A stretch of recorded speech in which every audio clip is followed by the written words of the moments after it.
वर्णानामर्थसङ्घानां रसानां छन्दसामपि मङ्गलानां च कर्तारौ वन्दे वाणी विनायकौ।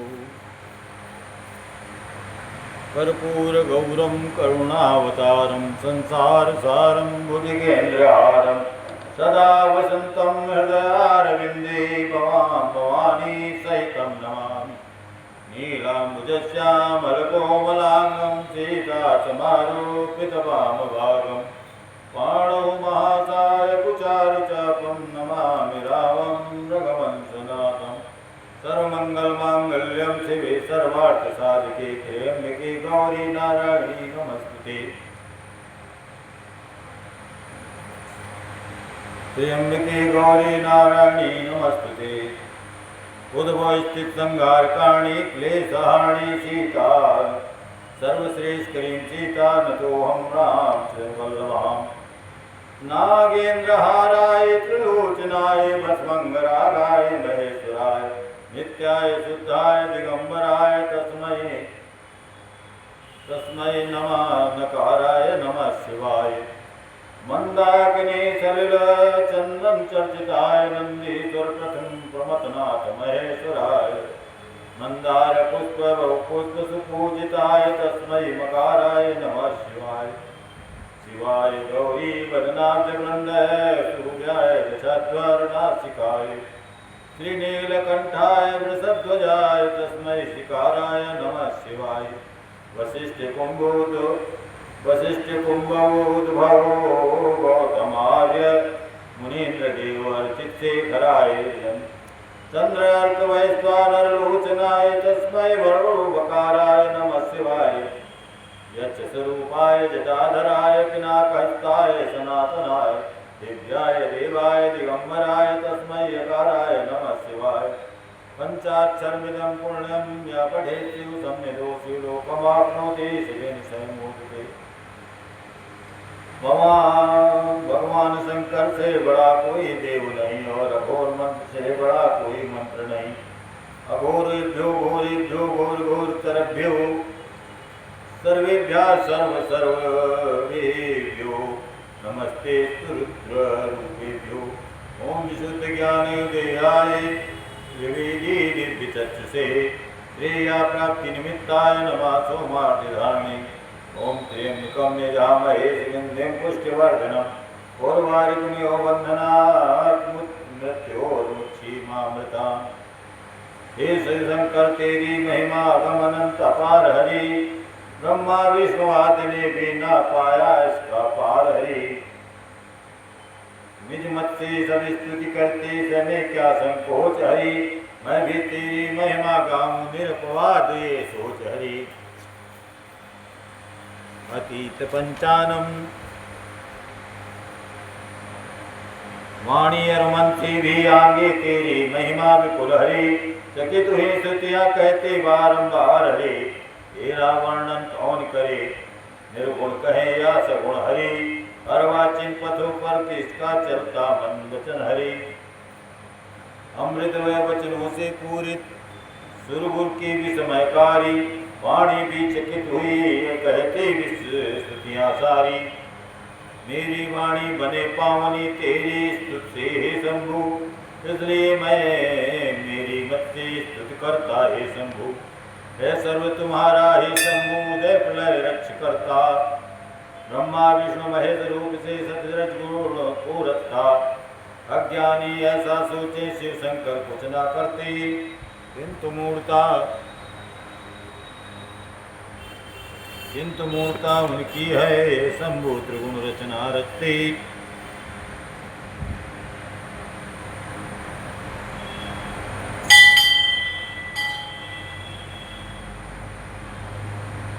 किस इच्छा से किस नेही से किस उपाय से त्रिभुवन को क्या आधार बनाकर किससे सृजन कर रहे जगती को कुतर्क किया करते हैं जड़मत ऐसे ही शिव शंभो।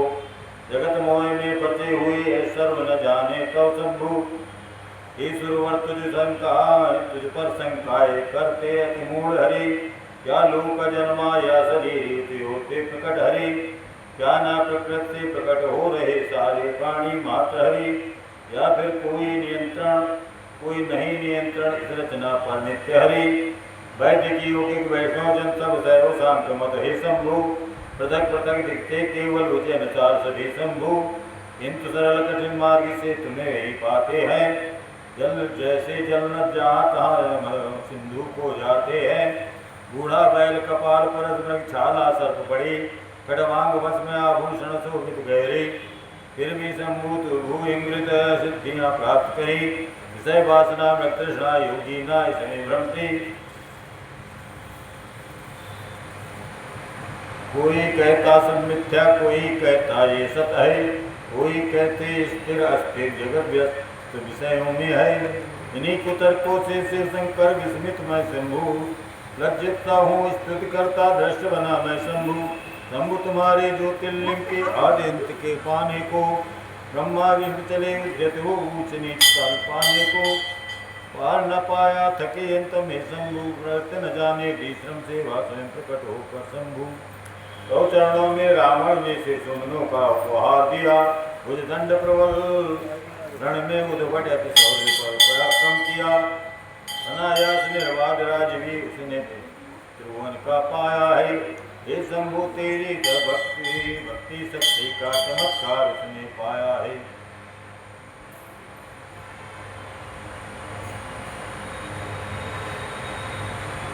भुजदंड प्रबल रण, भुजदंड प्रबल रण उद्भट किशोर पराक्रम का किया।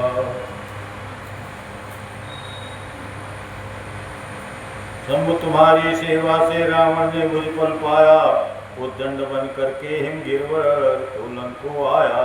पद अंगुष्ठ स्पर्श मात्र से पाताल गया सीधी, सत्य कहा भुजबल धनमत प्राप्त हुआ दुष्ट मोहित रहता। बाणासुर ने इंद्रपुरी तक अपना पूरा राज्य लिया, त्रिभुवन को वश करके वैभव प्राप्त किया। इसमें न संदेह उसने शिव का जाप किया, सौ चरणों में नत है उन्नत भाल हुआ। देव असुरगण दोनों चिंतित चकित खड़े सब देख रहे, असमय ब्रह्मांड लोक के कूट कालकूट से जड़ित हुए। हे शिव शंकर उसी गरल को तुमने गल में धारा है, ये विकार भी शोभित नीलकंठ अवधा वाला है। देवासुर नरपण मनमत का बाण कभी ना व्यर्थ हुआ, सारा जग जीता जिसने शिव को वश करना चाहता। वही काम शिव नयन ज्वाल से तत्क्षण जलकर भस्म हुआ। योगी का नाम कभी पराभव होता ये सब सिद्ध हुआ।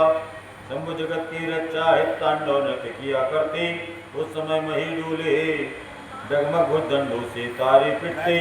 फिर जटा जुटते ताड़म से कंपित हो शंभु, महिमा तेरी अद्भुत को करे कौन वर्णन शंभु।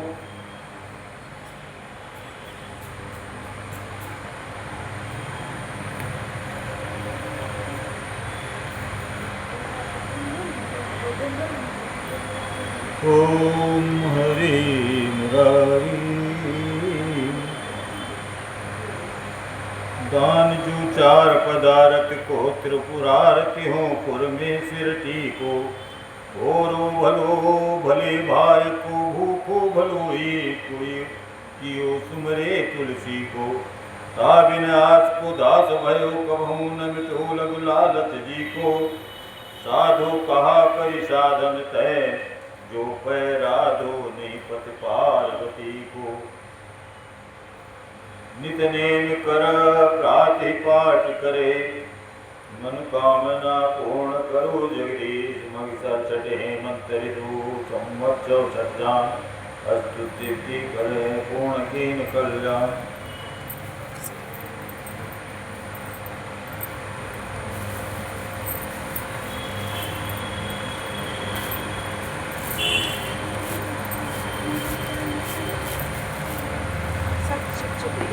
हाँ सब चिपचिप हो गई।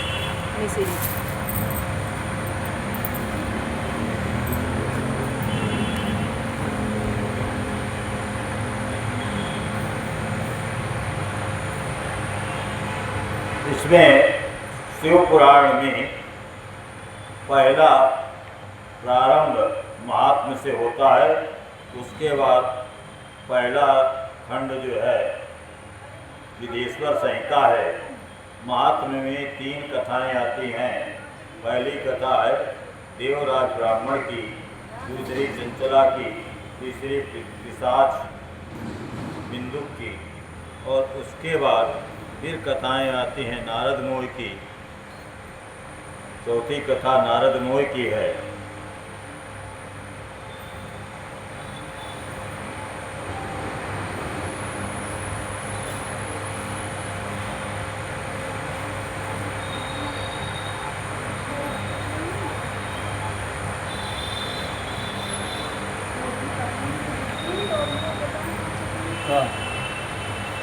और पांचवी कथा है यज्ञदत्त कुमार। यज्ञदत्त का बेटा जो है वो भोलेनाथ की आराधना करता है, जो बाद में कुबेर बना। वो कथा यज्ञदत्त कुमार की कहलाती है। और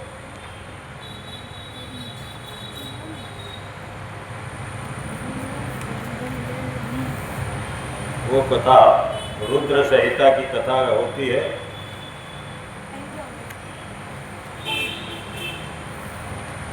रुद्र संहिता में यज्ञदत्त कुमार का नाम है गुणनिधि।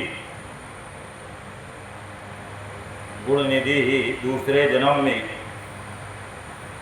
अरिंदम का पुत्र दम नाम से हुआ। यानी उसका पहला नाम गुणनिधि, दूसरा नाम दम और तीसरा नाम कुबेर।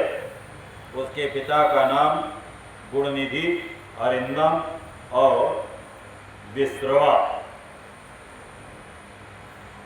तो 3 पीढ़ी के नाम दिए हैं, गुणनिधि, दम और कुबेर। और पिता का नाम है यज्ञदत्त, अरिंदम और विश्रवा। ये 5वीं कथा है इस पुस्तक में। इसके बाद फिर सती खंड आ जाता है। सती खंड में सती जी की कथा है।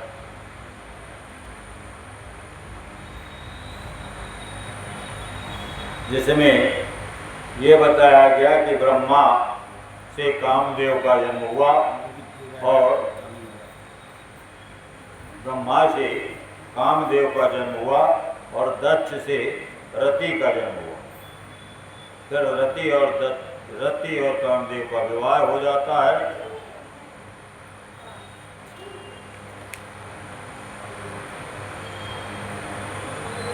और इसी तरह से संध्या की कथा आती है। इसी प्रसंग में ब्रह्मा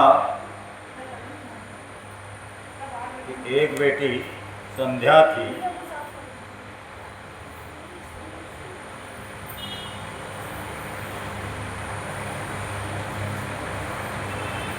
ब्रह्मा के पुत्रों का नाम है मरीचि, अत्रि, कुलय, पुलस्त, अंगरा, क्रतु, वशिष्ठ, नारद, दक्ष और भृगु।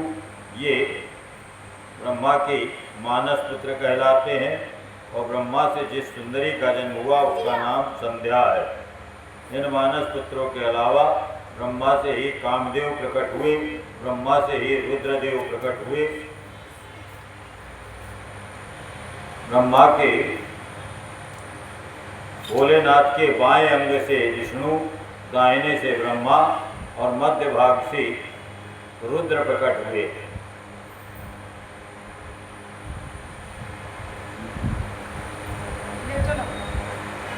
ये वीडियो पीछे लगा दो गुरुजी सब। हाँ पीछे लगा।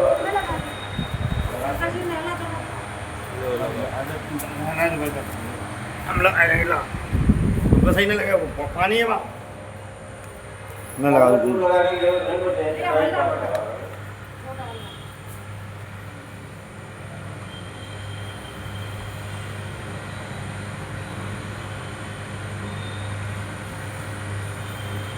सही है।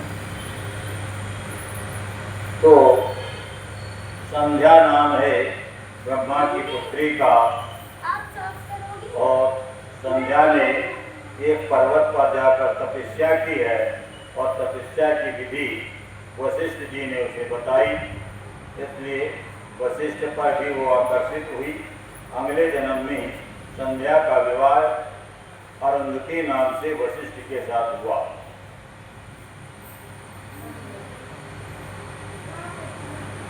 तो वशिष्ठ को गोली वाली वशिष्ठ है ना वो भगवान नाम। हाँ, भगवान राम। भगवान नाम से बोल रहा क्या कर दिया उधर मत कर ठंड लगे जाएगी और कर गुरु जी के पास आओ मत कर बड़ा कर दिया तो वशिष्ठ जो है वो ब्रह्मा के पुत्र हैं। जितने बड़े बड़े ऋषि हैं वो सब ब्रह्मा के पुत्र हैं। वशिष्ठ हुए, भृगु हुए, ये सभी ब्रह्मा जी के पुत्र हैं। ब्रह्मा जी के पुत्रों का नाम है मरीच। एक पहला पुत्र है मरीच, सबसे बड़ा, मन से पैदा हुआ, मन से हुआ इसका मरीच है। मरीची से फिर कश्यप हुए और कश्यप के बहुत सारे विवाह हुए। कई दर्जन विवाह कश्यप ने किए, कई दर्जन पत्नियां थी।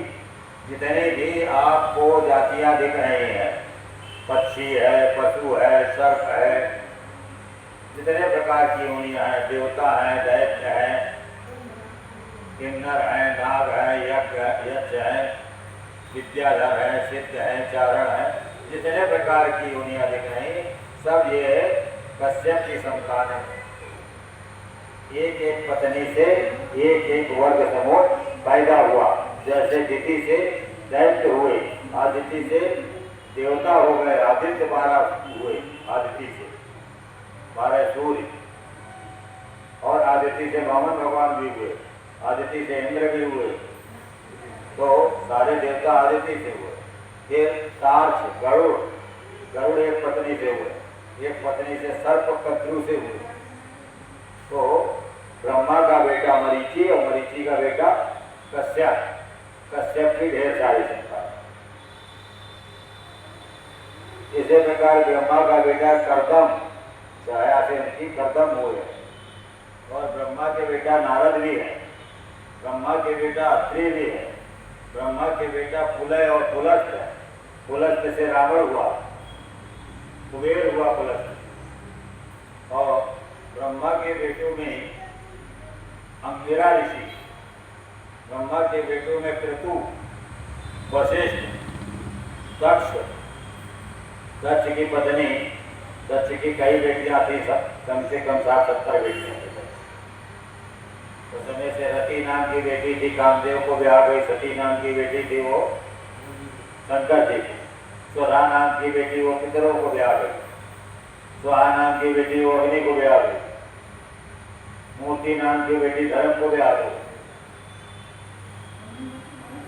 और रोहिणी नाम की बेटी, जो 27 नक्षत्र होते हैं, वो सब चंद्रमा को ब्याह दिए गए। तो इस तरह से ब्रह्मा की तमाम संतान की, दक्ष की बहुत सारी संतानें हुई। ब्रह्मा से दक्ष हुए और दक्ष से बहुत सारी कन्याएं हुई, और दक्ष से लड़के भी हुए। 11,000 पुत्र हुए, 10,000 एक बार, दूसरी बार 1,000 की संख्या और बताई गई। तो दक्ष भी बहुत संतान वाले हैं। और कश्यप भी अनेक संतानों वाले हैं।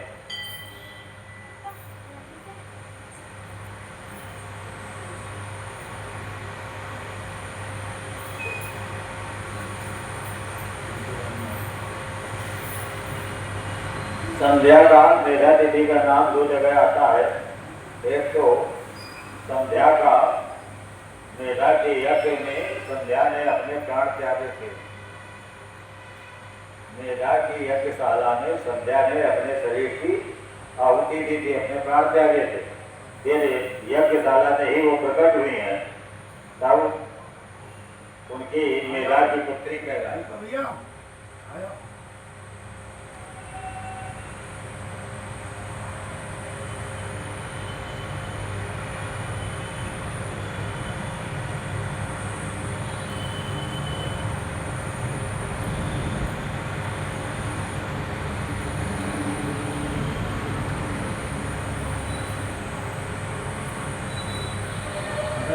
और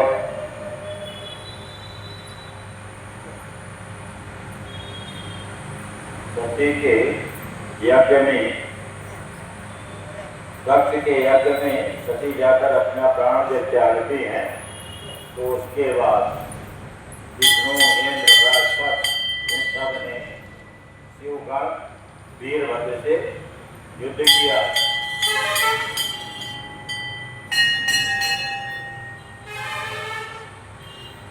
तो कथा आरंभ करते हैं।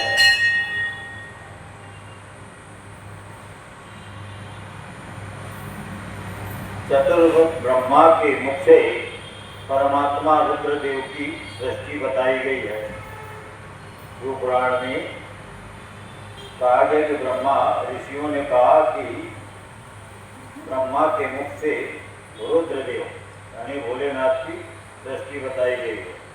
इस विषय में उन्होंने कुछ संशय ऋषियों ने किया। तब वायु देवता ने वायवी संहिता में, एक वायु संहिता है जिसमें वायु संहिता में सारा संवाद वायु देवता के साथ होता है। जितने भी डायलॉग हैं इसमें अधिकांश डायलॉग या संवाद वायु देवता के हैं। तो वायु देवता ने कहा ऋषियों से कि तुम सब जिज्ञासा में कुशल हो और जैसे रुद्रदेव उत्पन्न हुए और फिर जैसे ब्रह्मा विष्णु की उत्पत्ति हुई वो सब वायु देवता बताते हैं। प्रत्येक कल्प में भगवान रुद्र का आविर्भाव का जो कारण है उसे बताया। ब्रह्मा जी की सृष्टि का प्रवाह चलता रहता है। ब्रह्मांड से उत्पन्न होने वाले ब्रह्मा प्रत्येक कल्प में प्रजा की सृष्टि करके, संसार की रचना करके प्राणियों की वृद्धि न होने से दुखी हो जाते हैं। और जब ब्रह्मा दुखी होकर मूर्छित हो जाते हैं तब ब्रह्मा के दुख की शांति और प्रजावर्ग की वृद्धि के लिए उन कल्पों में रुद्रगण, भोलेनाथ के गण, स्वामी काल स्वरूप नील लोहित, रुद्र का नाम भी दिया है नील लोहित रुद्र, अपने कारणभूत परमेश्वर की आज्ञा से ब्रह्मा जी के पुत्र होकर उन पर कृपा करते हैं।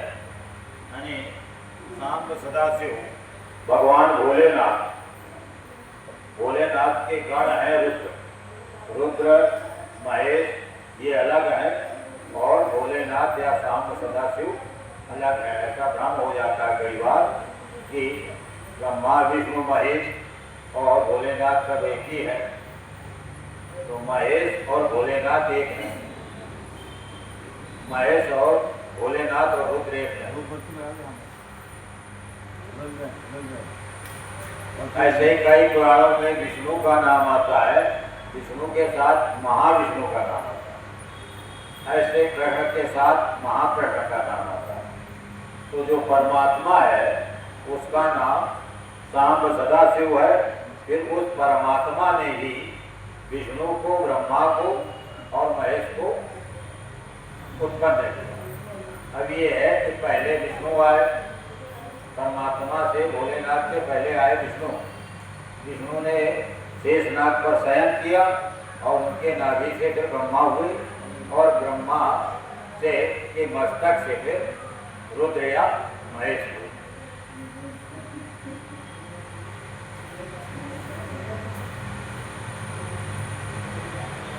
एक समय ब्रह्मा जी ने नील लोहित भगवान रुद्र से, ब्रह्मा ने रुद्र से कहा कि आज संसार को बढ़ाओ, संसार की रचना करो।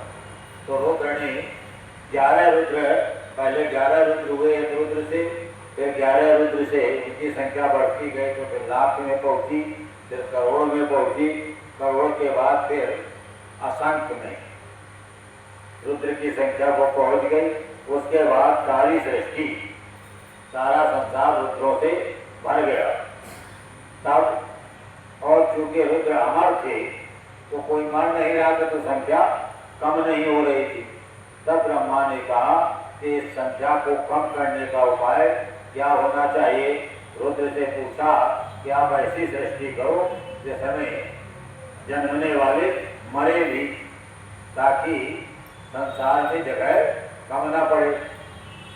रुद्र ने मना कर दिया कि हम ऐसा पाप नहीं कर सकते हैं कि हमसे जो जन्म हो बच्चे वो मरे भी। तो मरण धर्मा प्राणी पैदा करने से रुद्रों ने मना कर दिया। तब ब्रह्मा ने उसका दूसरा उपाय सोचा कि ये रुद्र तो जो है सृष्टि को इतना बढ़ा दिए है, लेकिन ये किसी को मरण धर्मा नहीं पैदा कर रहे हैं, मरने वाले प्राणी नहीं पैदा कर रहे हैं। तब ब्रह्मा ने अपने मन से कुछ ऋषियों का उत्पन्न किया। उसके बाद ब्रह्मा के मन में आया कि ऐसी सृष्टि होना चाहिए जिसमें जोड़ा हो, स्त्री पुरुष का जोड़ा हो, यानी मिथुन सृष्टि हो। तब उन्होंने मनु और शत्रुपा को अपने काया से प्रकट किया।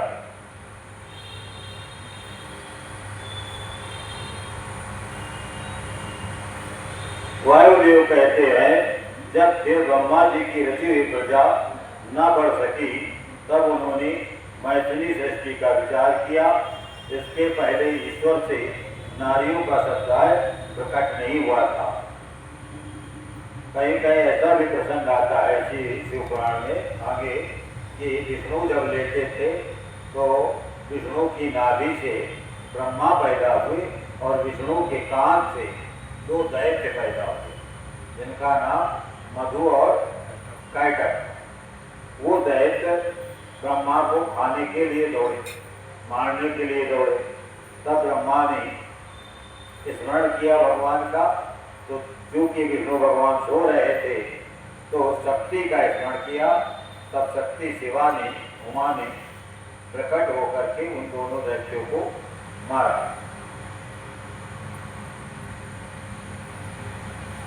अब यहाँ पर प्रसंग ये आ रहा है कि ब्रह्मा ने अपने शरीर के दो भाग कर दिए, एक स्त्री का और एक पुरुष का।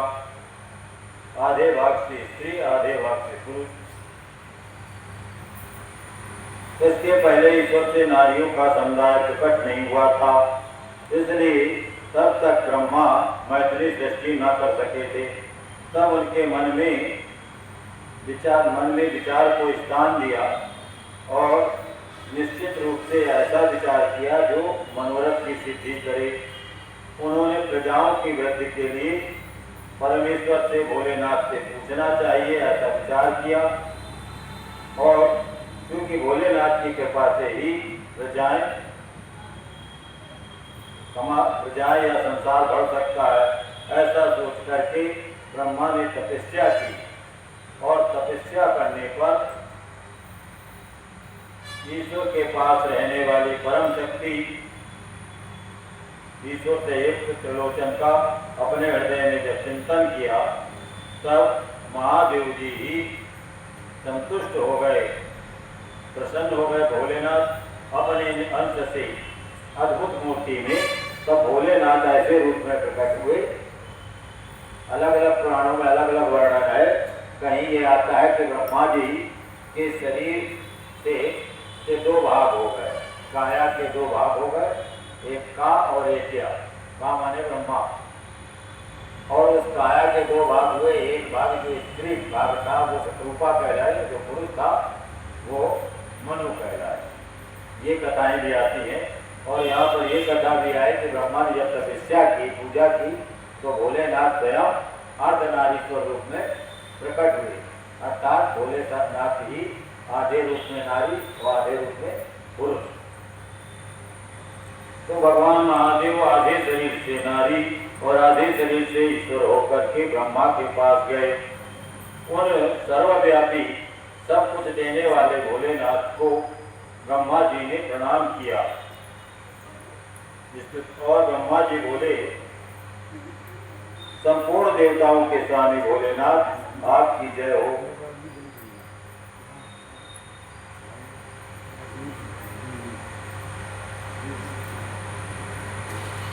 और जब भोलेनाथ के आधे शरीर में देवी भी उपस्थित थी, तब देवी से कहा ब्रह्मा जी ने कि देवी आग का स्वरूप ज्ञान देवता आदि के लिए भी असंभव है।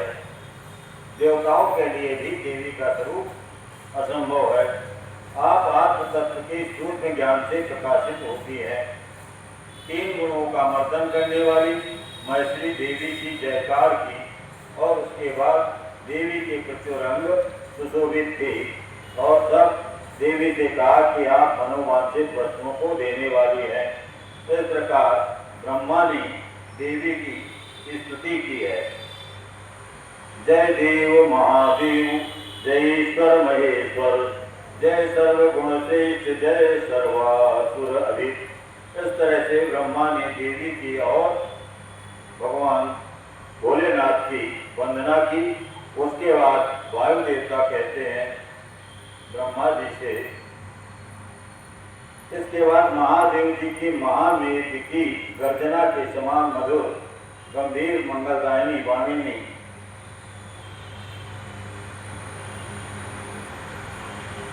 फिर वायु देवता कहते हैं ब्रह्मा, तुमने प्रजाजनों की वृद्धि के लिए तपस्या की है। तुम्हारी तपस्या से भोलेनाथ संतुष्ट हैं और तुम्हें वरदान भोलेनाथ ने दिया। ब्रह्मा जी बोले, महादेव जी से सबसे पहले महादेव जी ने यानी शंकर भगवान ने सबसे पहले ब्रह्मा को पैदा किया। ये प्रसंग आता है। ब्रह्मा जी कहते हैं महादेव जी से सबसे पहले मैं उत्पन्न हुआ हूँ और प्रजा की सृष्टि के कारण ही महादेव जी ने ब्रह्मा को लगाया। ब्रह्मा की महादेव जी की आज्ञा से ब्रह्मा जगत की सृष्टि करते हैं, संसार की रचना करते हैं। और किंतु देवी ब्रह्मा जो है मानसिक संकल्प से रचे गए देवता समस्त प्राणी बारंबार सृष्टि करने पर भी बढ़ नहीं रहे हैं। जब तपस्या करके सृष्टि करने की ताकत तो हासिल कर ली ब्रह्मा ने और ताकत हासिल कर ली तो तमाम ऋषियों को जन्म दिया, लेकिन जिस अनुपात ने या जैसा चाहते थे कि संसार तेजी से बढ़े उतना तेज नहीं बढ़ा, क्योंकि केवल पुरुष पैदा हुए थे, ऋषि केवल हुए थे, स्त्रियां नहीं थी, तो संसार बढ़ नहीं सकता था। जब तक विवाह नहीं होता तब तक संसार नहीं बढ़ता। तब देवी से प्रार्थना की ब्रह्मा ने, देवी संसार नहीं बढ़ रहा है, अतः मैं मैथिली सृष्टि करके अपनी सारी प्रजा को बढ़ाना चाहता हूँ। देवी से इस तरह कहा कि जब तक नारी कुल का प्रादुर्भाव नहीं हुआ था, इसलिए नारी कुल की सृष्टि करने के लिए शक्ति प्रदान करो, क्योंकि नारी कुल बनाने की शक्ति ब्रह्मा में नहीं थी। संपूर्ण शक्तियों का आविर्भाव देवी उमा, देवी पार्वती मैया से होता है, ऐसा ब्रह्मा कहते हैं कि देवी जी आप से सभी शक्तियां होती हैं, तो नारी कुल आप से ही उत्पन्न होगा। अतः सर्वत्र सबको सब प्रकार की शक्ति देने वाली वरदायिनी माया देवीश्वरी से प्रार्थना है। संसार को के भय को दूर करने वाली देवी, संसार की वृद्धि के लिए आप अपने एक अंश से मेरे पुत्र दक्ष की पुत्री हो जाइए। ब्रह्मा के पुत्र थे दक्ष ऋषि, तो ब्रह्मा ने पार्वती मैया से कहा या उमा मैया से कहा कि आप ही हमारे बेटा के घर में जन्म लो, हमारे बेटा दक्ष के घर में या दक्ष से उत्पन्न हो जाओ। ब्रह्मा के ऐसा कहने पर रुद्राणी ने अपनी भौहों के मध्य भाग से एक शक्ति प्रकट की और वह शक्ति देख करके भोलेनाथ ने हंसते हुए कहा, तुम तपस्या द्वारा ब्रह्मा की आराधना करके उनका मनोरथ पूर्ण करो। परमेश्वर शिव की आज्ञा को सिरोधार्य करके वह देवी ब्रह्मा जी की प्रार्थना के अनुसार दक्ष की पुत्री हो गई।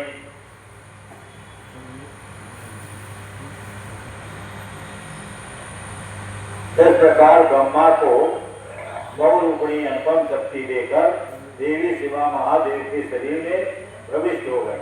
फिर महादेव अंतर्धान हुए, तभी स्त्री जाति में वो प्रतिष्ठित हुआ।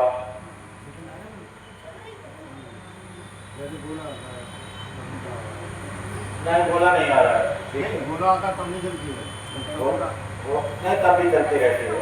ऊपर गिनती देखनी होती है, गिनती लिख रहा है, टाइम लिख रहा है।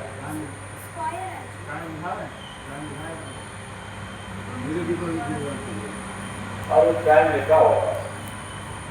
हाँ लिखा है, लिखा है। बस टाइम लिखा होगा। हाँ तो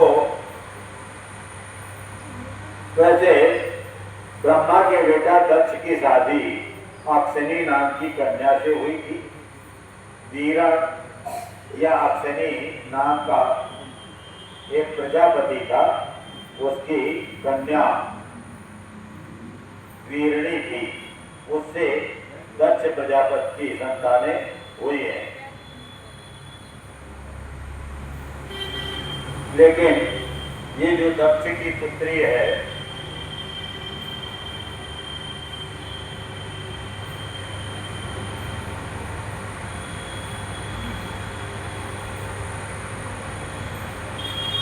दक्ष की पुत्री सती महादेव जी की कृपा से दक्ष की पुत्री तपस्या द्वारा उत्पन्न हुई, जिसका नाम सती हुआ।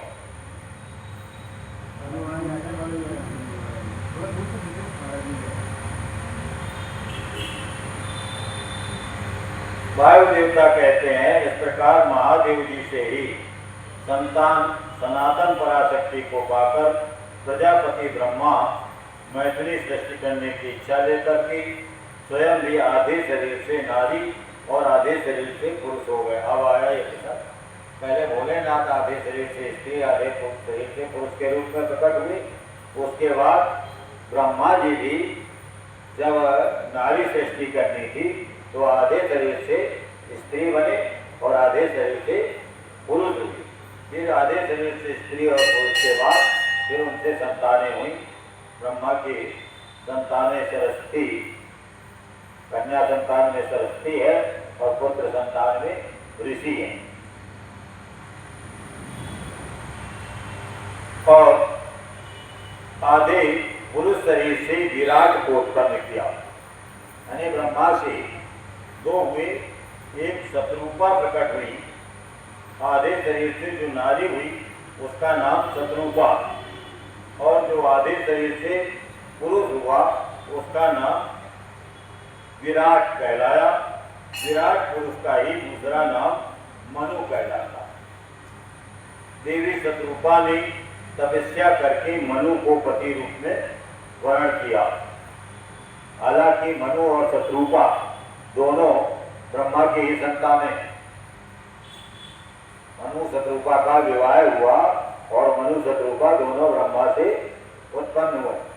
इसी तरह से आपूति नाम की कन्या थी, उससे यज्ञ और दक्षिणा उत्पन्न हुए थे। मनु की बेटी आपूति, आपूति का से जोड़ा पैदा हुए यज्ञ और दक्षिणा। फिर यज्ञ का पालन किया मनु ने और दक्षिणा का पालन किया मां ने। और इस तरह से मेरु देवी मां थी। तो इस तरह से जो मनु शत्रुपा से आपूति से जो है यज्ञ दक्षिणा पैदा हुई, और दोनों यज्ञ दक्षिणा वैसे तो जुड़वा भाई बहन है, लेकिन बाद में उनका विवाह हुआ। तो जब संसार में सृष्टि नहीं थी तो ये कल्पना की गई कि सृष्टि नहीं है, तो उस समय उपाय नहीं दूसरा, जब पूरे संसार में एक है पुरुष एक है स्त्री है, तो उनका आपस में विवाह हुए। इसके पश्चात मनु के वंश तथा दक्ष यज्ञ विध्वंस आदि के प्रसंग सुना करके वायु देवता ने बताया कि भगवान शंकर ने दक्ष तथा देवताओं के अपराध को क्षमा कर दिए। अपराध क्षमा किए। यज्ञ हुआ था, यज्ञशाला में सती को प्राण त्यागना पड़ा था। तब देवताओं ने युद्ध किया था वीरभद्र से, शंकर के गढ़ से। बाद में उन्होंने क्षमा मांगी थी, तब भोलेनाथ ने क्षमा कर दिया था। फिर ऋषियों ने पूछा कि गणों तथा देवी के अंतर ध्यान होकर भगवान शिव कहाँ गए और कहाँ रहे, क्या किया भोलेनाथ ने? तब वायु देवता कहते हैं, पर्वतों में से विचित्र कंदराओं से युक्त एक मंदराचल पर्वत है। मंदराचल पर्वत में परशुराम ने तपस्या भी की है। मंदराचल पर्वत में भोलेनाथ का स्थान है। वहां पर पार्वती और शिव को अपने सिर पर ढोने के लिए बड़ा भारी तप किया था। मंदराचल में जो पर्वत था उसने तपस्या की थी पार्वती और शिव को पाने के लिए, कि पार्वती शिव हमारे ऊपर निवास करें। इसलिए उस पर्वत राज मंदराचल ने तपस्या की थी। उस पर्वत के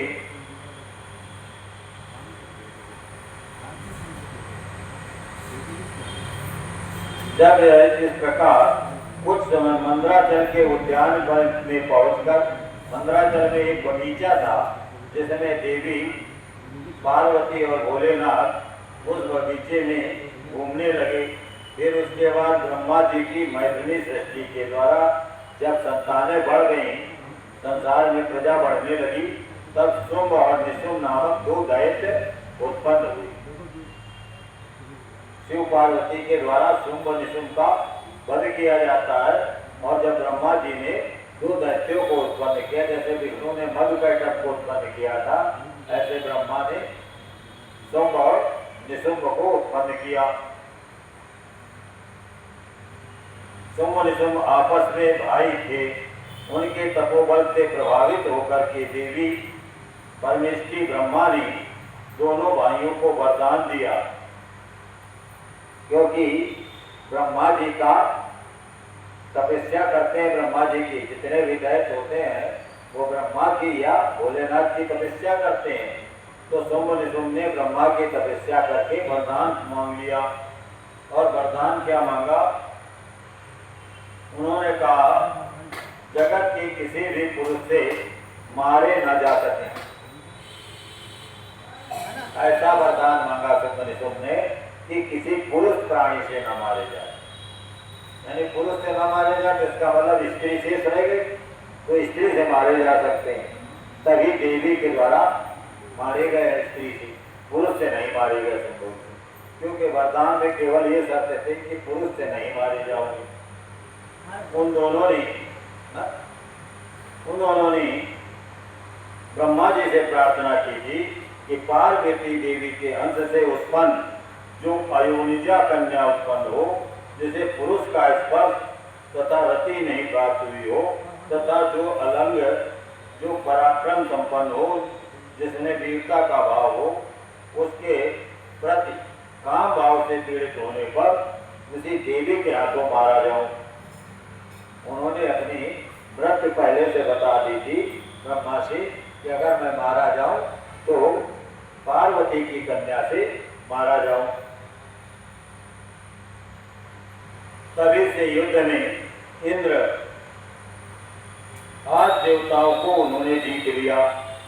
शुंभ निशुंभ ने, क्योंकि पुरुष से मरने का डर नहीं था, इसलिए इंद्र पर विजय प्राप्त कर ली। और यज्ञ इंद्र को यज्ञ याद नहीं करने दिया, यज्ञ का भाग नहीं लेने दिया।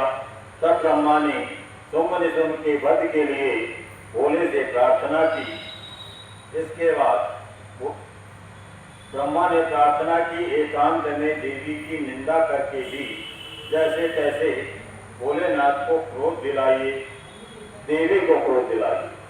ये हुआ।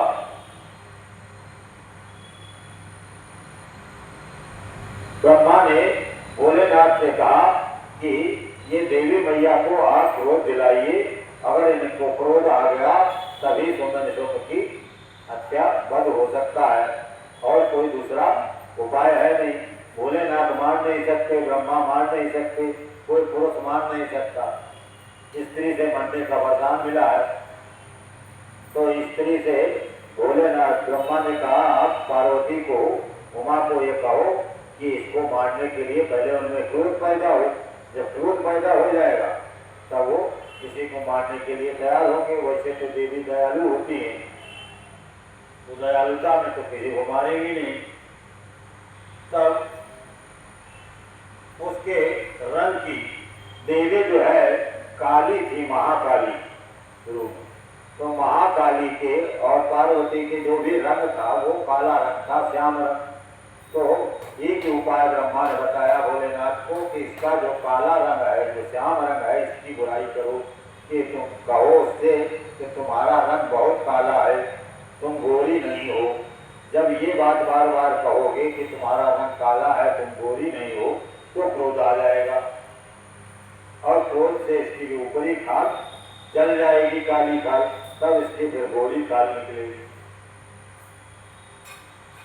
तो तुम्हारी स्वरूपा शक्ति को निशुंभ और शुंभ के वध के लिए देवताओं को इसे अर्पित कर दो, अन्य देवताओं को सौंप दो। देवताओं का सेनापति वो देवी बनेगी, देवताओं के सेनापति, और जब सेनापति बन जाएंगी तब दैत्यों को मार सकेंगी।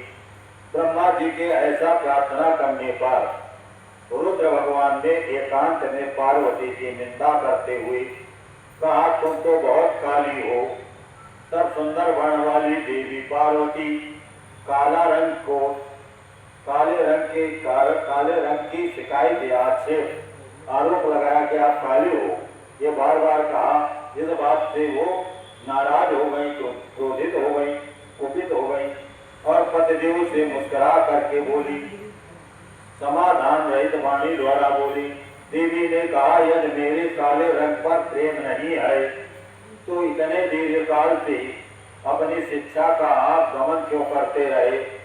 ये शिक्षा पहले दे देते कि आपका रंग काला है, काले रंग से प्रेम नहीं हो सकता है। ये अगर पहले बता देते तो पहले हम काला रंग खत्म करते। बहुत दिनों बाद बता रहे हो। तो यदि पति का प्रेम न हो जिस रंग में या जिस रूप में, जिस भाव में, तो वह उसका जन्म लेना बेकार है।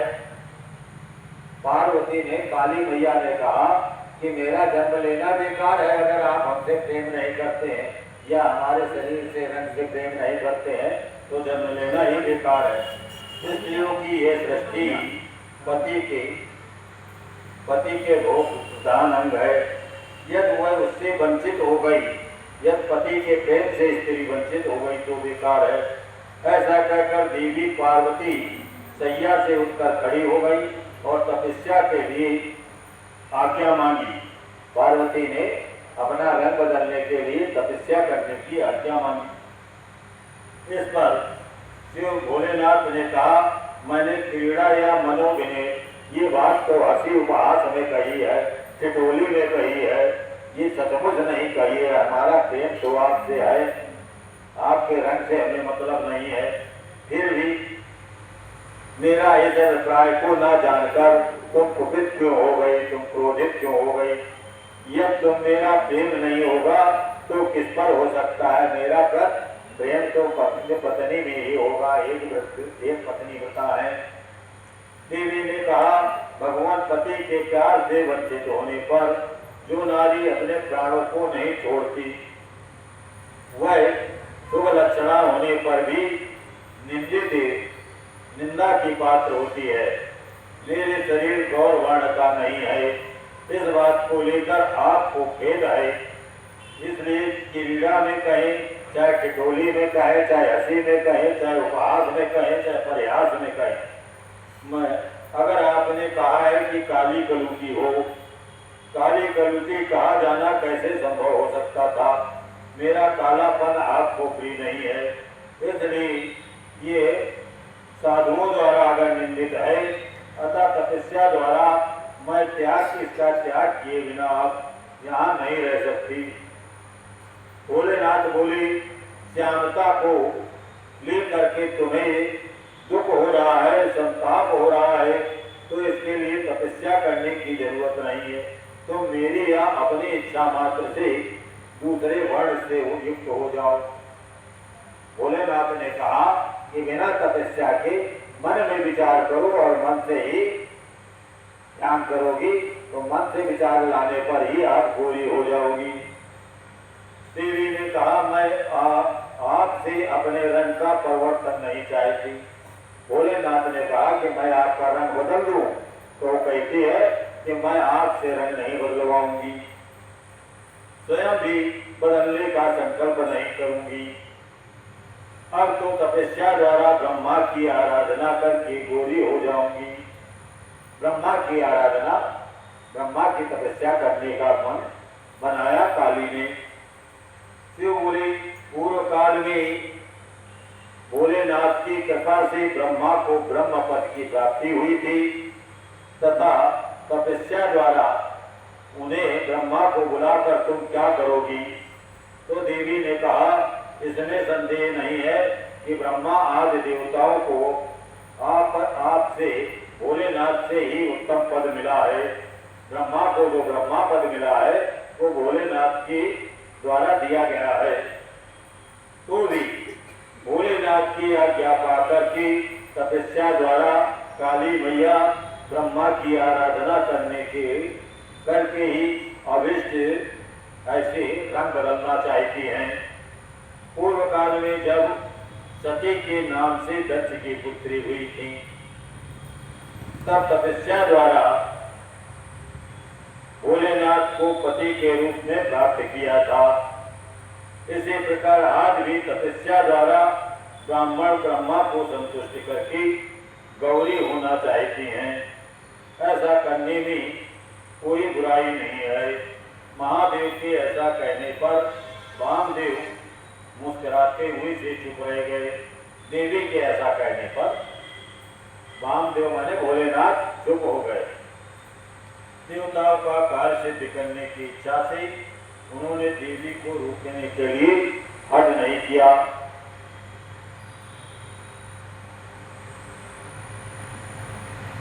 तब इसके बाद माता पार्वती पति की परिक्रमा करके उनके वियोग से होने वाले दुख को रोक करके हिमालय पर्वत पर चली गई और वहां उन्होंने ब्रह्मा की तपस्या की। उस स्थान से फिर उसी को जिस स्थान में पहले सखियों के साथ तप किया था, पार्वती ने पहले सखियों के साथ भोलेनाथ को पाने के लिए तप किया था, उसी स्थान को गौरी ने तपस्या के लिए चुना और प्रणाम करके सब समाचार बता करके भोलेनाथ की आज्ञा लेकर उन्होंने सारे आभूषण उतार दिए और फिर तपोवन में जाकर स्नान के बाद तपस्वी का वेश बना करके तपस्या आरंभ की। सदा पति के चरणारविंदों का चिंतन करते हुए उन्हीं का ध्यान करके पूजन की विधि द्वारा जंगल के फल फूल द्वारा भोलेनाथ की पूजा करती थी और भगवान शंकर को ही ब्रह्मा का रूप धारण करके तपस्या का फल देंगे ऐसा विचार करती थी, देव करती थी। उसी समय पार्वती जब तपस्या कर रही थी तब एक दिन उनके पास एक व्याघ्र दिखाई पड़ा। शेर दिखाई पड़ा। वह दुष्ट भाव से वहां आया था। पार्वती के निकट आते ही उसका शरीर जड़वत हो गया। वह पार्वती के सामने चित्रलिखित सा दिखाई देने लगा। दुष्ट भाव से पास आए हुए उस शेर को देखकर देवी पार्वती साधारण नारी की बात विचलित नहीं हुई। उस शेर के सारे अंग अकड़ गए थे, भूख से पीड़ित हो रहा था। ये सोचकर कि यही मेरा भोजन है, ये देवी भोजन है, निरंतर देवी की ओर देख रहा था। देवी के सामने खड़ा खड़ा वह उपासना सी करने लगा। इधर देवी के हृदय में यही भाव आता था कि ये व्याघ्र मेरा भक्त है, शेर जो है मेरा भक्त है। वो बस खाने आया था, लेकिन देवी सोच रहे कि ये खाने के लिए जब खड़ा हुआ कुछ देर तो देखता रहा, निहारता रहा। देवी ने सोचा मेरा भक्त है और ये मेरी रक्षा करेगा, जंगल के जानवरों से, जंगली जानवरों से यही मेरी रक्षा करेगा। इधर देवी के हृदय में यही भाव आता था कि ये मेरा भक्त है और जंगली जानवरों से मेरी रक्षा करने वाला है। ये सोच करके देवी उस पर दयालुता कृपा करने लगी। उन्हीं की कृपा से उसके तीनों प्रकार के जो 3 प्रकार के मल होते हैं, बुराइयां गंदगी होती हैं संसार में 3 प्रकार की, उन गंदगी जो उसके मन में गंदगी थी कि खाने की हिंसा की प्रवृत्ति थी, वो दूर हो गई और उसकी भूख मिट गई। उसके अंगों की जड़ता भी दूर हो गई, माने जो कमजोर सा दिख रहा था शेर वो तंदुरुस्त हो गया बिना खाए ही। साथ ही उसकी जन्म सिद्धि निश्चिता नष्ट हो गई। शेर की आदत होती है इंसान को खाने की, तो वो स्वभाव भी बदल गया। उस समय उत्कृष्ट रूप से अपनी कृतार्थता का अनुभव करके वह तत्काल देवी का भक्त बन गया और परमेश्वरी की सेवा करने लगा। देवी की सेवा वो शेर करने लगा। अब वह अन्य दुष्ट जंतुओं को खदेड़ता था और तपोवन में विचरने लगा। इधर देवी की तपस्या बड़ी और तीव्र से तीव्र, देवी की तपस्या कठिन से कठिन होती गई। देवता संवाद दैत्यों के दुराग्रह से दुखी होकर ब्रह्मा जी की शरण में गए। इधर देवता परेशान हो गए, पीड़ित हो गए, दैत्यों ने हमला कर दिया देवताओं पर। तो सारे देवता कहाँ गए? ब्रह्मा जी के पास जाते हैं हमेशा देवता कि आप मेरी मदद करो। फिर ब्रह्मा जी विष्णु जी के पास या भोलेनाथ के पास जाते हैं, तो मीडिएटर रहते हैं ब्रह्मा। उन्होंने शत्रु पीड़ा जनित देवताओं ने दुख का निवेदन किया, प्रार्थना की। देवताओं ने शुंभ और निशुंभ वरदान पाने के घमंड से देवताओं को दुख देते थे। ये सुनकर ब्रह्मा जी को दया आई और दैत्यवध के लिए भगवान शंकर के साथ जो बातचीत हुई थी भोलेनाथ से, ब्रह्मा ने भोलेनाथ को बात बताई थी कि किसी तरह से देवी को काली कहकर के क्रोध दिलाओ और जब इनको क्रोध आ जाएगा तभी ये दैत्यों का नाश करेंगी। तो वो बात उनको याद आ गई कि हमने ऐसा भोलेनाथ से पहले वादा करा लिया है, उनको समझा दिया है और देवताओं के दुख का इस तरह से हल निकल आएगा, समाधान निकल आएगा। तब ब्रह्मा ने उत्तम तपस्या वाली देवी पार्वती को देखा। वे संपूर्ण जगत की प्रतिष्ठा से जान पड़ती थी। अपने श्री हरि के तथा श्री विष्णु के तथा भोलेनाथ के भी जन्मदाता महामहेश्वर की भार्या गिरिराज नंदिनी पार्वती को ब्रह्मा ने प्रणाम किया। ब्रह्मा ने भोलेनाथ की पत्नी पार्वती को प्रणाम किया, जो तपस्या कर रहे थे काली के रूप में, उनको प्रणाम किया। देवगढ़ जहां पर शेर था, शेर और पार्वती जहां थी वहां प्रणाम किया जा सकता। देवगणों के साथ ब्रह्मा को आया देखकर देवी ने स्वागत सत्कार किया, अभिनंदन किया। ब्रह्मा जी अनजान की बात देवी जी से कारण पूछ रहे हैं। ब्रह्मा सब जानते थे कि देवी को तपस्या करने के लिए हमें ने तो भोलेनाथ से कहलवाया, फिर भी देवी से कहते हैं कि क्या कारण है, क्यों तपस्या कर रही हो। देवी, इस तीव्र तपस्या के द्वारा आप क्या चाहती हैं? तपस्या के फलों की सिद्धि तो आप दुनिया को वरदान देने वाली देवी हैं। आपसे तो दुनिया की इच्छाएं पूरी होती है, फिर आप तपस्या कर रहे हैं। आप तो स्वयं में सभी फल देने वाली हैं। परमेश्वर को पति के रूप में पाकर आपने तपस्या का सारा फल प्राप्त कर लिया है, अथवा सारा क्रियाकलाप आपका लीला विलास है कि ये कोई लीला या खेल कर रही हो। परंतु आश्चर्य की बात है, इतने दिनों से ही भोलेनाथ का कष्ट, विरह का कष्ट सहन कर रही हो। पति से अलग होकर के अकेले जंगल में तपस्या कर रही हो, तो ऐसा क्यों कर रही हो? देवी ने कहा, सृष्टि के प्रारंभ में महादेव जी से ब्रह्मा आपकी उत्पत्ति हुई है। तब समस्त प्रजाओं में प्रथम होने के कारण उमा के पार्वती का जो बड़ा पुत्र है, तो बड़ा पुत्र कौन है? ब्रह्मा। पार्वती जी कहते हैं कि आप मेरे बड़े बेटा हो ब्रह्मा से, क्योंकि सृष्टि के प्रारंभ में महादेव भोले जी ने आपको उत्पन्न किया है। तो भोलेनाथ का बेटा पार्वती का बेटा हुआ और सबसे पहले किया है, इसलिए सबसे बड़ा बेटा हुआ। तो मैया कहती हैं कि आप मेरे बड़े बेटा हो। फिर जब प्रजा की वृद्धि के लिए ब्रह्मा की ललाट से रुद्र का प्रादुर्भाव हुआ, तब आप मेरे पति के पिता और मेरे ससुर होने के कारण, यानी 2 डिग्री है ब्रह्मा की, 2 पदवी है। एक पदवी है बड़े बेटा की और दूसरी पदवी है ससुर की। दोनों डिग्रियां साथ नहीं मिलती है कि वही बेटा हो जाए वही ससुर हो जाए। लेकिन ब्रह्मा जी भोलेनाथ की कृपा से पैदा हुए तो भोलेनाथ के बड़े बेटा हैं, और दूसरे ब्रह्मा के मस्तक से रुद्र पैदा हुए भोलेनाथ, और उनकी पत्नी है।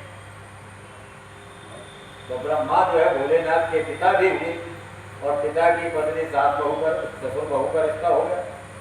तो इस तरह से ब्रह्मा ससुर भी है और ब्रह्मा बड़े बेटा भी है। ये शिव पुराण में ऐसा लिखा। ससुर होने के कारण गुरुजनों की कोटि में आते हैं, और ससुर जो है वो गुरु के बराबर होता है, क्योंकि ससुर और सास बहू को शिक्षा देते हैं, तो सास ससुर जो है वो गुरु के श्रेणी में आते हैं। ऐसा मैया कह रही है कि आप गुरु की कोटि में भी आते हैं। एक तो बड़े बेटा की पदवी, दूसरे ससुर की पदवी, तीसरी पदवी गुरु। ब्रह्मा को जगत गुरु भी इसीलिए कहा गया है। जब पार्वती गुरु कह रहे हैं तो वो जगत गुरु हो गए। और जब मैं ये सोचती हूँ कि स्वयं मेरे पिता गिरिराज हिमालय आपके पुत्र हैं, एक और रिश्ता निकाला। ब्रह्मा का बेटा है हिमाचल, और हिमाचल की ये बेटी है पार्वती, तो ब्रह्मा की नातिन हो गई, बेटा की बेटी। तो गिरिराज हिमालय आपके पुत्र है, तब आप मेरे बाबा लगे, तब में आप मेरे बाबा लगते हैं। तो इस तरह से हे बाबा लोक पितामह, इस तरह आप पूरे संसार के बाबा हैं, और आप लोक यात्रा के विधाता हैं। पूरे संसार की जो यात्रा है, पूरे संसार के आप विधाता हैं। अंतःपुर में पति के साथ जो वृतांत घटित हुआ है, उसे मैं आपके सामने कह सकूंगी, कैसे कहूं? यानी आप मेरे बाबा भी हैं, आप मेरे ससुर भी हैं, तो अपने पति से जो बातचीत हुई, विवाद हुआ, वो आपसे मैं नहीं कह सकती हूँ। ब्रह्मा जी बोले, इतने प्रयोजन के लिए आपने कठोर तप किया है, क्या इसके लिए इच्छा मात्र ठीक नहीं थी? अतः आप इसके द्वारा मेरे एक फल की सिद्धि कीजिए। ब्रह्मा जी ने अब देवी से कहा कि अब मुझे एक फल दीजिए, एक वरदान, एक सहायता दीजिए। क्या सहायता मांगी? कि आप शुंभ निशुंभ का वध कर दीजिए।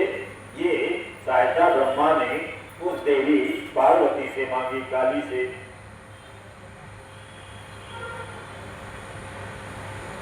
शुंभ निशुंभ नामक 2 दैत्य हैं, और उनको ब्रह्मा जी ने वरदान दे रखा है।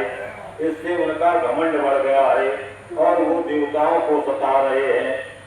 दोनों को आपके हाथ से, दोनों को काली मैया के हाथ से ही मारे जाने का वरदान प्राप्त है।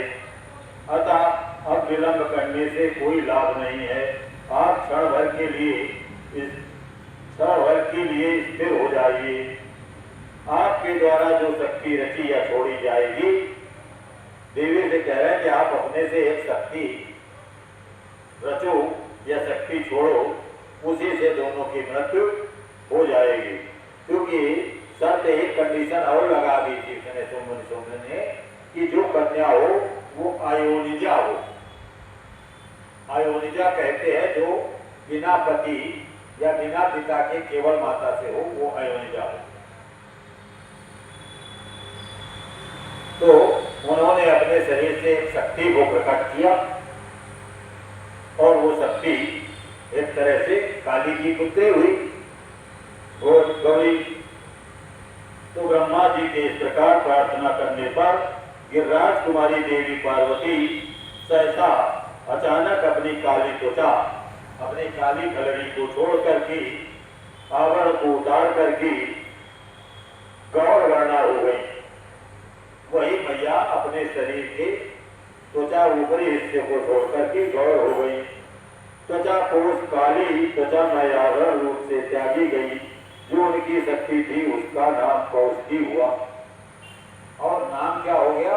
कौशिकी। क्योंकि काली त्वचा उन्होंने छोड़ दी थी, तो उस काली त्वचा छोड़ने के बाद उनका नाम कौशिकी हुआ। वे काले मेघ के समान कांत वाली कृष्ण वर्णा कन्या हो गई और काले रंग की कन्या हो गई। देवी की मतलब जो शक्ति निकली वो काले रंग की हुई और जो काला उनका रंग था वो रंग गोरा हो गया। तो कौशिकी का रंग काला है। तो कांतिमयी कृष्णवर्णा कन्या हो गई।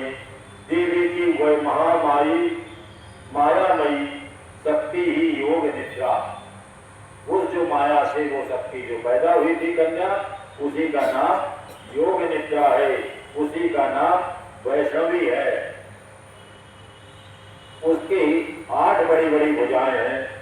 काली की 2 भुजाएं थी, लेकिन ये जो शक्ति कौशिकी हुई, जो वैष्णवी हुई महामाया योग निद्रा, इसकी भुजाएं हैं 8 हाथ हैं। 8 हाथों में 8 इन्होंने अस्त्र आयुध धारण कर रखे हैं। 8 आयुधों में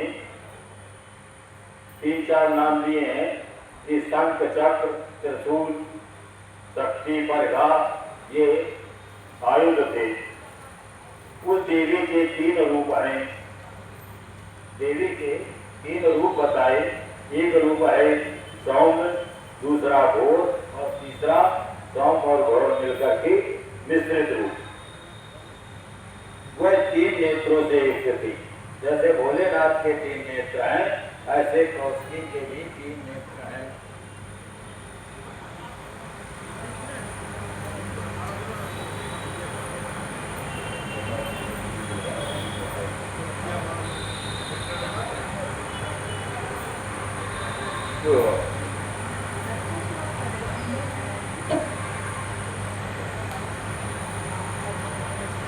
उस देवी के मस्तक पर 3 नेत्र थे और चंद्रमा, जैसे भोलेनाथ के सिर पे चंद्रमा है, ऐसे देवी की अर्धचंद्र का मुकुट धारण करती हैं और उसे पुरुष का स्पर्श तथा रति का योग नहीं प्राप्त होता। यानी कि जो देवी थी, तो उस देवी ने महादेव का संपर्क नहीं हुआ था।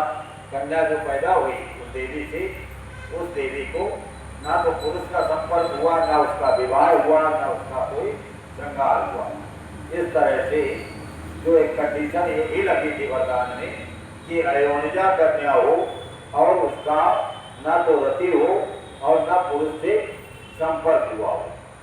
तो ये सारी शर्तें वो देवी पूरी कर रही थी, क्योंकि मारने के लिए ये शर्तें जरूरी थी। अत्यंत सुंदरी देवी ने अपनी सनातन शक्ति को ब्रह्मा जी के हाथ में दे दिया और वही दैत्य प्रवर शुंभ निशुंभ का वध करने वाली हुई। यानी देवी ने फिर शुंभ निशुंभ का वध कर दिया। ये तो अन्य कथम है। इस समय प्रसन्न हुए ब्रह्मा ने उस पराशक्ति को सवारी के लिए एक शेर प्रदान किया।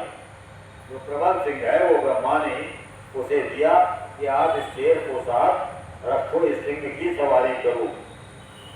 प्रबल सिंह प्रदान किया जो उसके साथ ही आया था, जो पहले रक्षा कर रहा था काली देवी की, वही शेर अब उसके साथ कर दिया। उस देवी के रहने के लिए ब्रह्मा जी ने विंध्याचल नाम का पर्वत है इलाहाबाद के पास मिर्जापुर में, वो पर्वत भी ब्रह्मा जी ने सौंपा।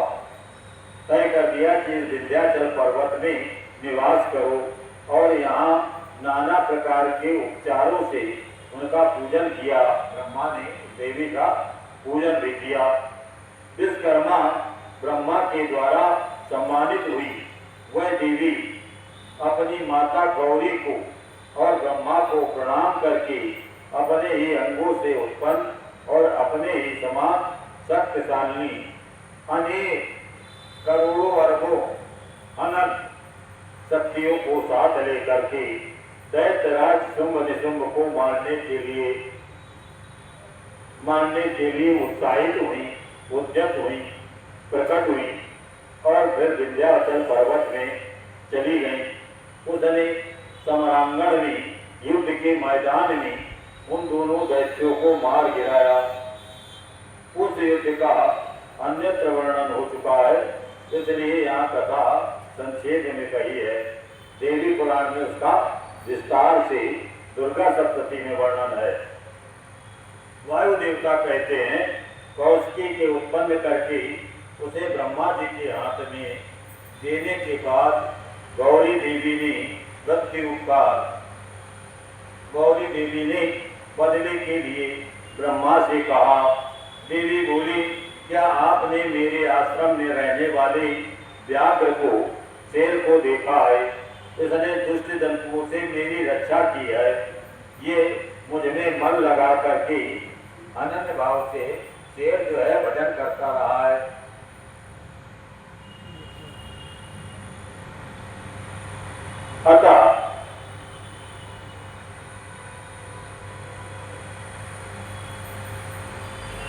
अतः वो देवी कहती है, सिंहवाहिनी देवी कहती है कि इस शेर की रक्षा करना मेरा कर्तव्य है।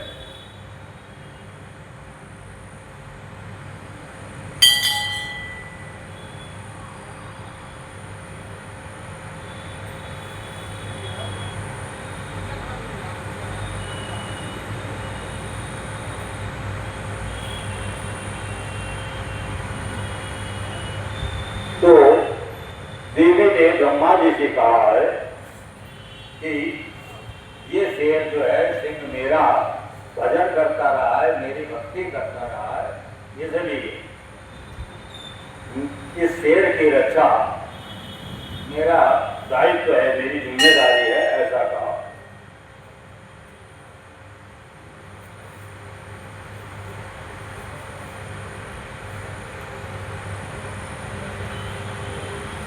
मैया काली तपस्या कर रहे हैं पर्वत पर और तपस्या कर के द्वारा उन्होंने अपने शरीर से एक कन्या को उत्पन्न किया और उनके शरीर का जो काला रंग था वो उस त्वचा से कन्या हुई जिसका नाम कौशिकी पड़ा। फिर कौशिकी देवी की रक्षा उस तपस्या के दौरान रक्षा एक शेर ने की थी। तो जिस शेर ने रक्षा की थी ब्रह्मा से ने वो शेर उन्हें सौंप दिया कि ये शेर अपने साथ रखो, और देवी ने भी ब्रह्मा से कहा कि इस शेर के रक्षा की जिम्मेदारी हमारी है क्योंकि इसने हमारी भक्ति की है। इस तरह से देवी के साथ विचरने वाला वो शेर भगवान शंकर ने प्रसन्नता पूर्वक उस शेर को गणेश्वर का पद भी प्रदान किया, यानी भोलेनाथ के गढ़ के रूप में वो सिंहवाहिनी देवी का कहलाया। आगे करके ये देवी ने कहा, सिंहवाहिनी देवी ने ब्रह्मा से कहा कि इसे आगे करके सखियों के साथ मैं विंध्याचल पर्वत से जाना चाहती हूँ। विंध्याचल पर्वत में पहले तो शुंभ निशुंभ का वध किया देवी ने, और जब वध हो गया तो जिस काम के लिए जन्म हुआ था सोम निशुंभ के वध करने के लिए जन्म हुआ था। सिंह निशुंभ का जब वध हो गया तब देवी ने ब्रह्मा से कहा, अब मेरा जो आशय था, जिस कारण से उत्पन्न हुए थे, वो काम पूरा हो गया। ब्रह्मा की इच्छा भी पूरी हो गई। तब देवी ने कहा, अब यहाँ से मैं भोलेनाथ के पास जाऊंगी और मुझे आज्ञा दे। ब्रह्मा से आज्ञा मांगी। देवी के ऐसा कहने पर भोले वाली ब्रह्मा जी उस व्याघ्र की पुरानी क्रूरता वाली करतूतें बताते हुए उसका वर्णन करने लगे कि ये शेर बहुत दुष्ट स्वभाव का है, जिसे आप ले जाना चाहती हैं। ब्रह्मा ने कहा, देवी कहाँ तो पशुओं में क्रूर व्याघ्र और कहाँ ये आपकी मंगलमयी कृपा। आप तो संसार में कृपा करने वाली हैं देवी,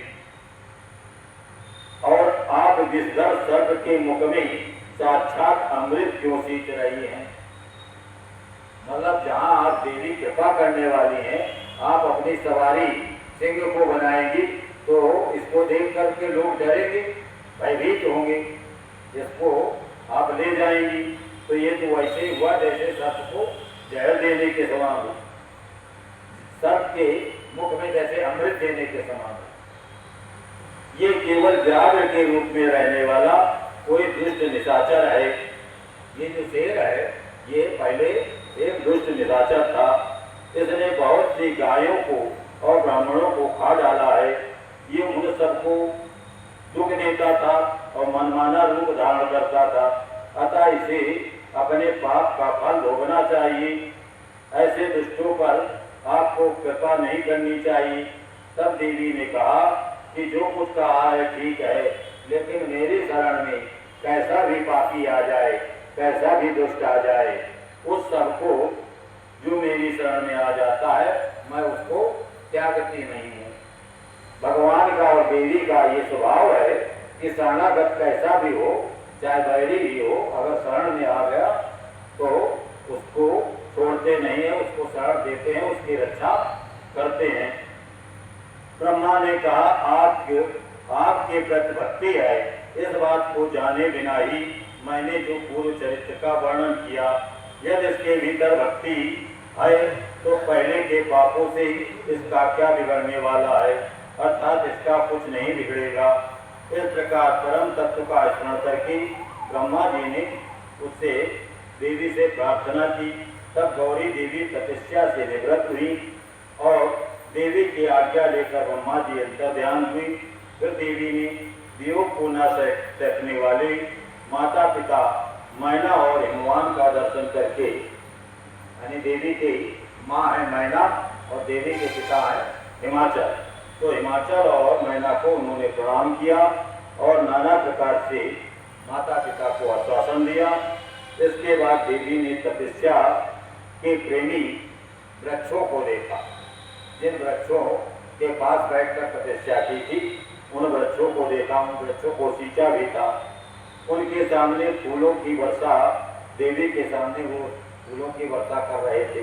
क्यों कर रहे थे? क्यों सिंह जिनसे सारे देवता और पृथ्वी दुखी थी, शुंभ निशुंभ का वध किया है सिंहवाहिनी देवी ने, इसलिए वृक्ष भी फूल बरसा रहे थे, देवता भी फूल बरसा रहे थे।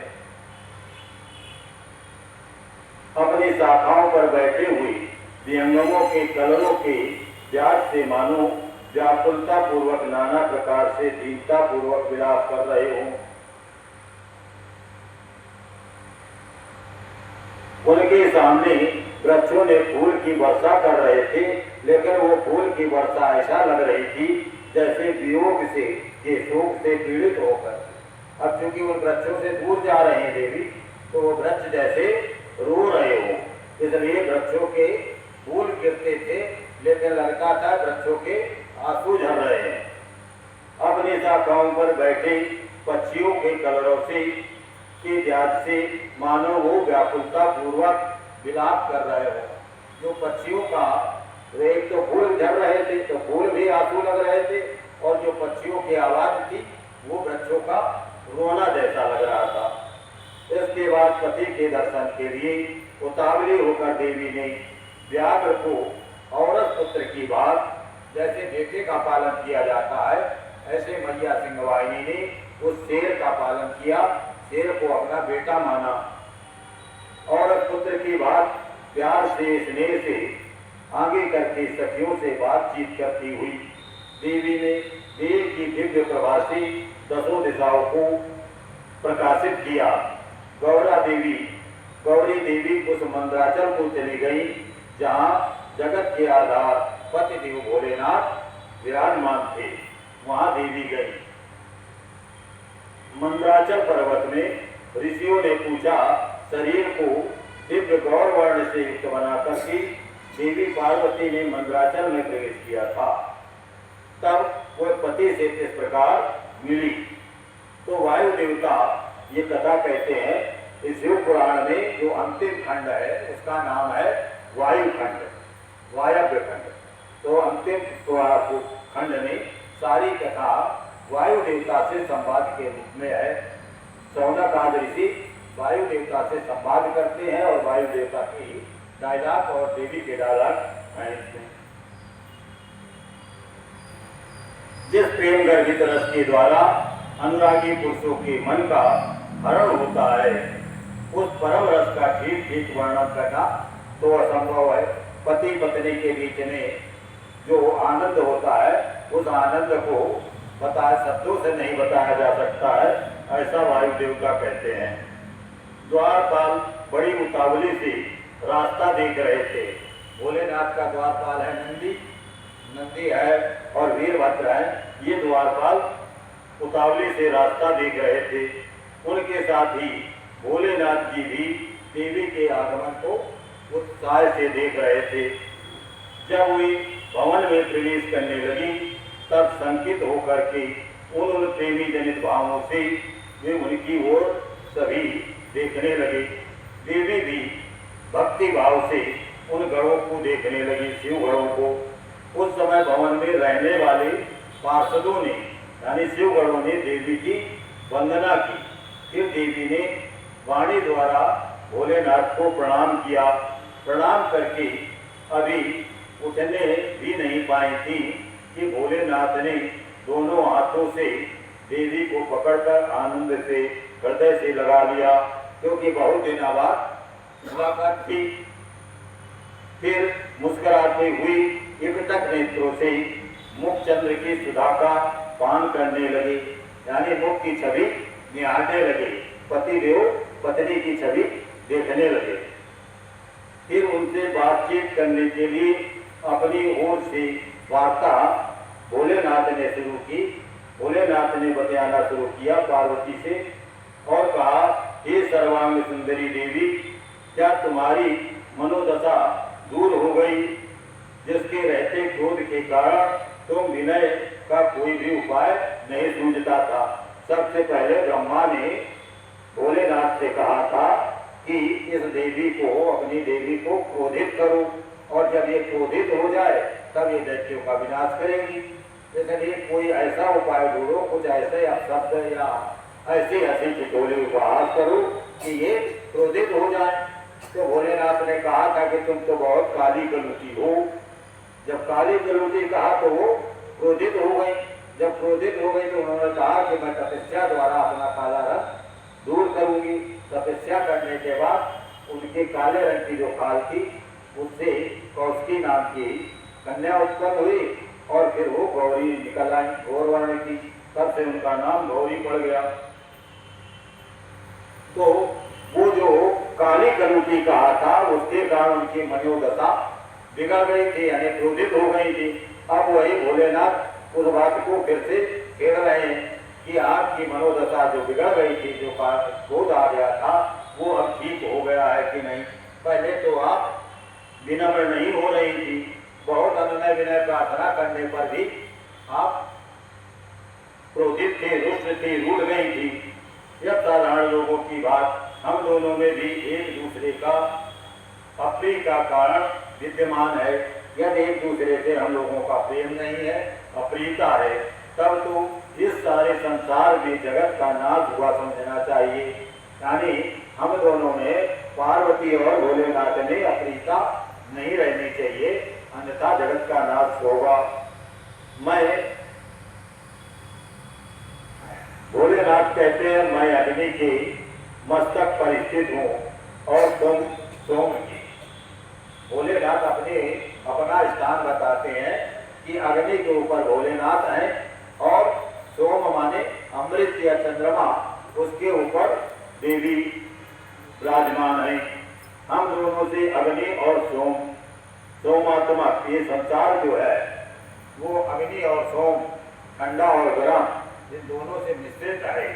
ऐसा संसार का भाव, इस तरह से संसार प्रतिष्ठित है, ये भोलेनाथ कहते हैं।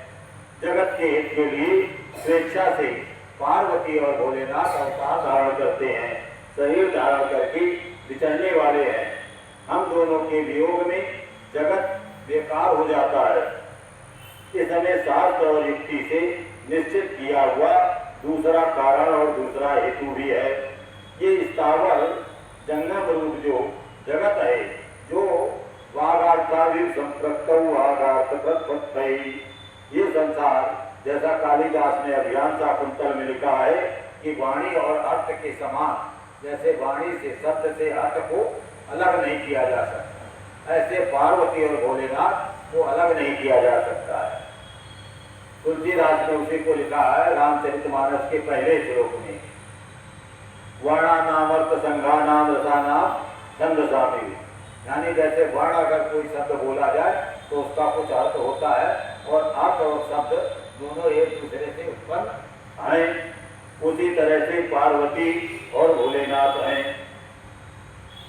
साक्षात वाणी में अमृत हूँ और मैं अर्थ में परम अमृत हूँ। भोलेनाथ कहते हैं पार्वती तुम अमृत हो और मैं परम अमृत हूँ, उत्तम अमृत हूँ।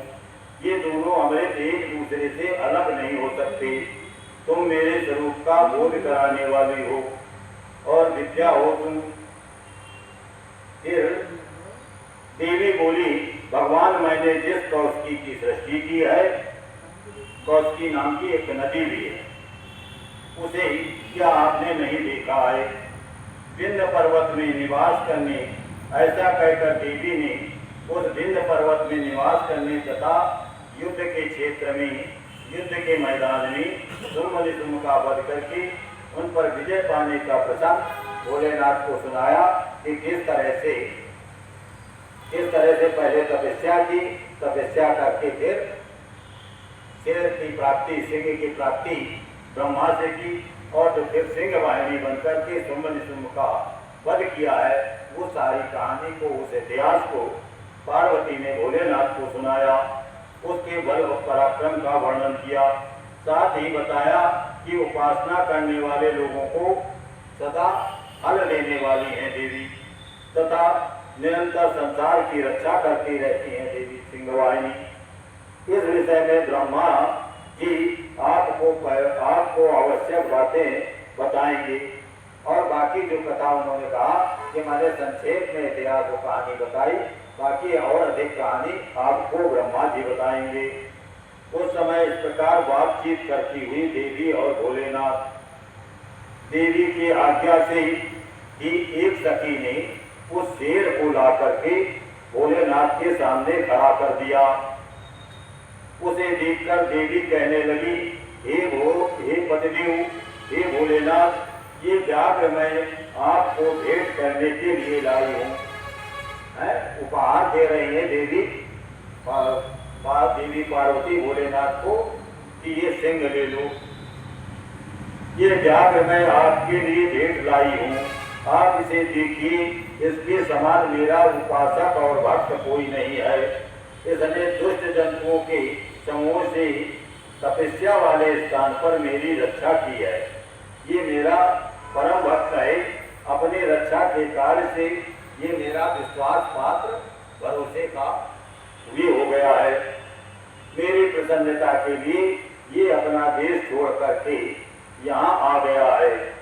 हे भोलेनाथ, यदि मेरे आने से आपको प्रसन्नता हुई हो और यदि आप मुझसे प्रेम करते हो तो मैं चाहती हूँ कि ये नंदी की आज्ञा से इस अंतापुर के द्वार पर अंगरक्षकों के साथ चिन्ह धारण करके स्थिर हो जाए।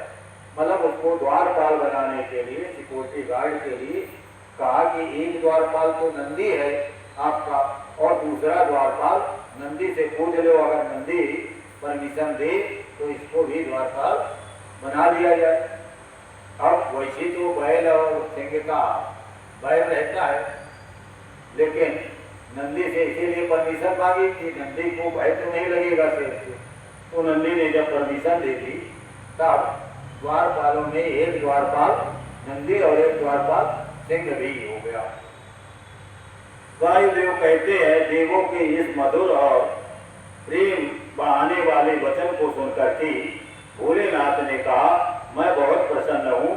फिर तो वह व्याघ्र उसे क्षण लचकती हुई सोने की स्वर्ण जटित वेद की छड़ी, रत्नों से जटित कवच और सर्प की आकृति वाली छुरी और रक्षा के लिए जो उचित वेश होता है, जो सिक्योरिटी गार्ड का रक्षा करने वाले की वेशभूषा होती है, उस वेशभूषा को धारण करके गणाध्यक्ष के पद पर प्रतिष्ठित हुआ। यानी भोलेनाथ के जो गढ़ थे, उन गढ़ों का जो राजा हुआ, वो सिंह को भी गणाध्यक्ष बना दिया, जैसे नंदी को गणाध्यक्ष बनाया था। उसने उमा सहित भोलेनाथ महादेव को और नंदी को भी आनंदित किया था, इसलिए सोमनंदी नाम से वो विख्यात हुआ। इस प्रकार देवी का प्रिय कार्य करके वो चंद्र अर्धभूषण भोलेनाथ ने उन्हें आभूषणों से भूषित किया और चंद्रभूषण भगवान भोलेनाथ ने गौरी देवी के पलंग पर बिठा करके उस समय अलंकारों से उस सिंह का भोलेनाथ ने श्रृंगार किया गौरी देवी के पलंग पर।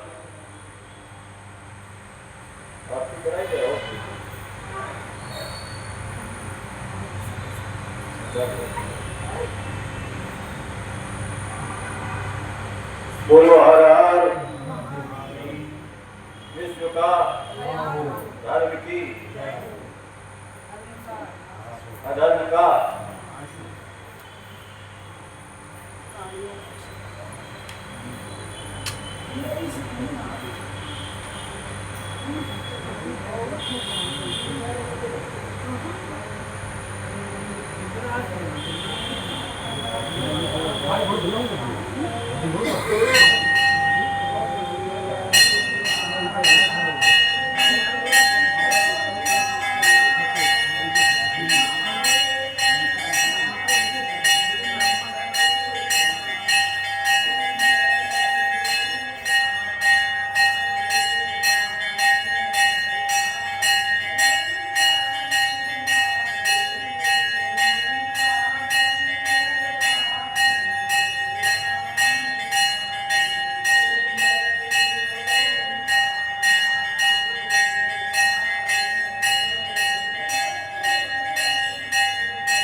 काम बाद में करेगा।